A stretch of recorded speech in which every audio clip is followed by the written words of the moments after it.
Dans le bureau d'études de Forrester, Hope accueille Carter pour une pizza avec Bess et Liam. Il dit avoir l'impression d'interrompre un moment en famille. Hope regarde avec un sourire. Liam insiste sur le fait que Carter ne les dérange pas. Même Bess acquiesce, soulignant que Carter est aussi cool que les super-héros qu'elle apprécie.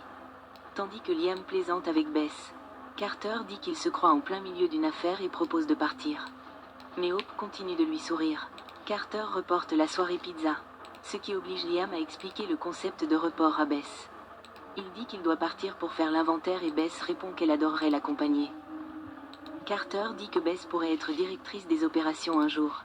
Liam est ravi de pouvoir parler à Hope, et Hope lui sourit en partant.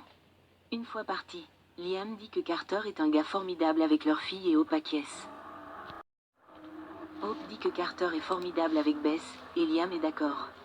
Il espère que Carter trouvera la bonne personne. Il plaisante sur leur relation en dents de scie, et il dit qu'ils ont été bénis avec Bess. Liam dit qu'elle est plus que leur enfant miracle, elle témoigne de tout ce qu'ils ont traversé. Liam qualifie Bess de témoignage de toutes les épreuves qu'ils ont affrontées ensemble. Il sait qu'ils ont traversé le pire lorsqu'elle leur a été enlevée à Catalina. Il lui dit que perdre Bess a été la chose la plus difficile qu'il ait jamais eu à faire. On a un flashback du moment où il a annoncé la nouvelle à Hope. De retour dans le présent, Hope lui rappelle qu'il a pu lui annoncer que Bess est en vie. Il sourit à ce souvenir. Liam peine à trouver les mots justes pour exprimer qu'ils ont traversé tout cela pour finir séparés. Et il se demande si c'était censé se passer comme ça. Elle se détourne avant de pouvoir répondre. Au manoir des Forrester, Eric accueille Brooke chez lui. Elle lui dit qu'il est en pleine forme et remercie Donna pour son soutien. Il lui demande comment elle se porte avec Taylor. De retour en ville, Brooke remarque qu'elle et Taylor vont essayer de redevenir amis. Eric lui demande si elle pense qu'il est possible pour eux de s'entendre. Sachant ce qu'ils ressentent tous les deux pour Ridge, Eric ne veut pas que la rivalité s'aggrave, insistant sur le fait que ce n'est pas bon pour eux. Brooke acquiesce et pense aussi qu'ils privilégient tous deux leur famille. Eric souligne qu'ils ont tous deux des familles avec Ridge, ce qui le met dans une situation délicate. C'est leur histoire qui pose problème à Ridge et surtout à Steffi. Eric explique que la fin du mariage de Ridge avec Taylor a été très difficile. Brooke souligne que Taylor et Ridge sont toujours amis et que Steffi et Thomas ont toujours leurs parents. Eric salue la relation entre Steffi et Taylor. Brooke est sincèrement heureuse pour Steffi et Taylor.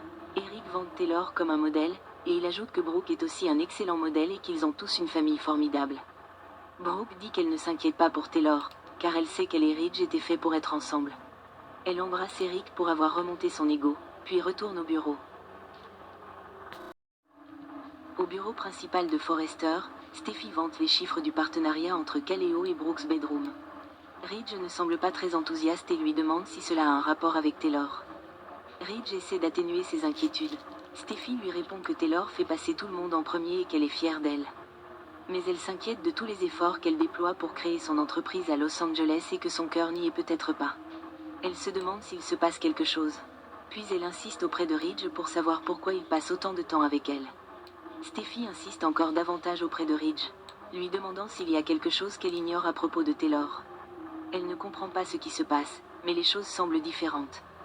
Ridge dit que la seule chose dont Steffi devrait se soucier, c'est de l'amour que Taylor leur porte. Steffi et Ridge pensent à l'arrivée de Taylor juste avant l'incident avec Luna. Steffi attribue à sa famille le mérite de l'avoir aidé à traverser cette épreuve. Elle assure à son père qu'elle ne jouera plus les entremetteuses avec eux. Car elle sait qu'il est heureux avec Brooke, mais elle tient à souligner à quel point Taylor et lui sont formidables ensemble.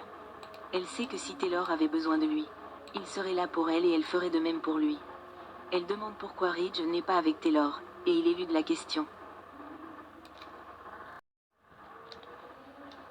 Steffi considère Taylor comme la lumière de leur vie.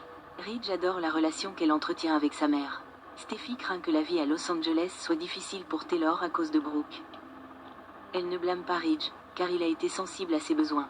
Mais Steffi pense que Taylor a le cœur brisé depuis des années. Ridge reconnaît qu'elle a traversé beaucoup d'épreuves.